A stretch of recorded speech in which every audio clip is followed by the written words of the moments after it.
Hi, I'm Miss Cooper, and I am a third grade teacher in Texas, and I have a few of my students that are going to share with you. This is Camilla, and Camilla's going to tell you a little bit about where we live.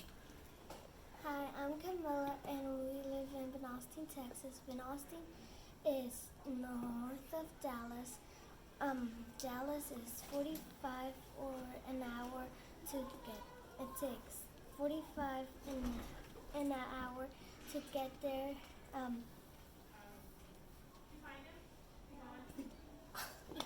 Depending on traffic, sometimes it takes longer, sometimes it takes less. Yes, and we're a small little community just north of Dallas. And this is Riley, and she's going to share a little bit about the weather in Texas.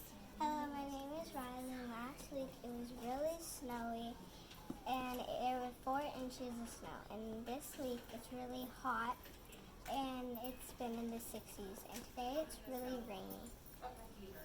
Okay, and then Donovan's going to tell you a little bit about how we've been doing our classroom.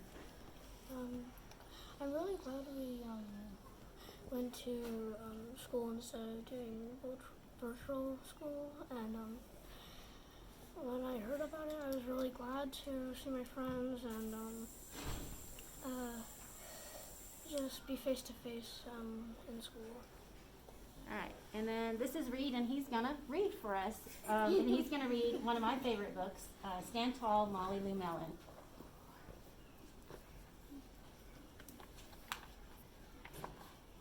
Molly Lou Mellon stood just taller than her dog and was the shortest girl in the first grade. She didn't mind her grandma had told her, "Walk as proudly as you can, and the world will look up to you."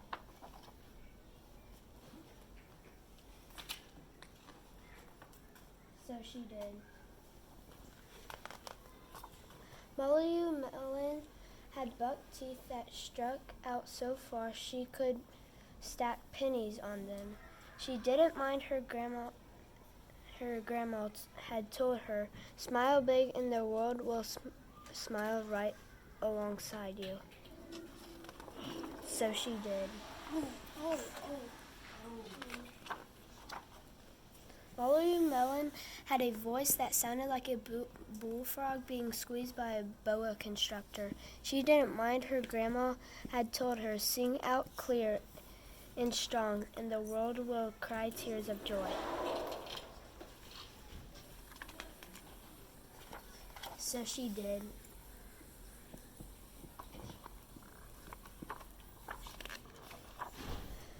Molly Lou Mellon was often fumble-fingered. She didn't mind her grandma had told her, "Believe in yourself and the world will believe in you too." So she did.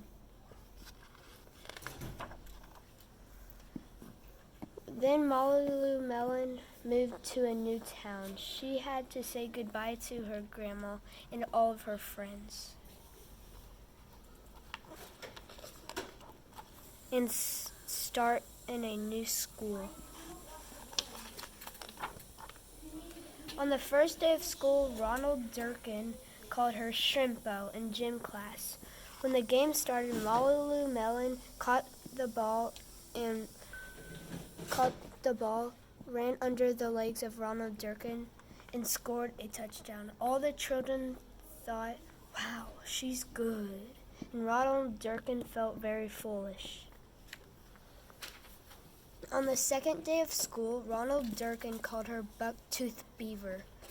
Molly Lou Mellon took out her pennies, stacked them high on her teeth, and smiled as big as day.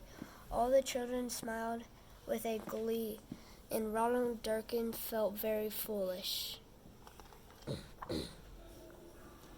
On the third day of school, Ronald Durkin said, "You sound like a sick duck."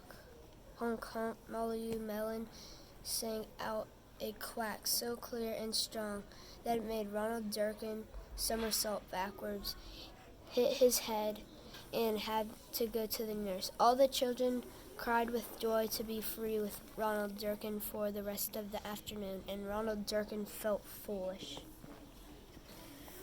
On the fourth day of school, Ronald Durkin said that he'd make the snowflake, that she'd make the snowflake all wrong, but Molly Lou Melon opened up her paper and revealed the most beautiful snowflake at all. All the children oohed and awed, even Ronald.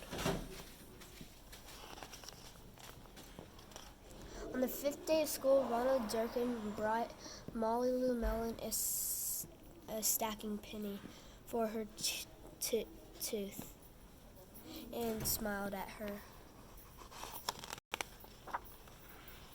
That night, Molly Lou Melon took out a pencil and paper and wrote a letter to her grandma. Dear Grandma, I wanted to tell you that everything you told me was exactly right. Love, Molly Lou Melon. The end. Bye, and we're glad you got to come listen to us in Texas. We'll look forward to hearing from y'all. Bye.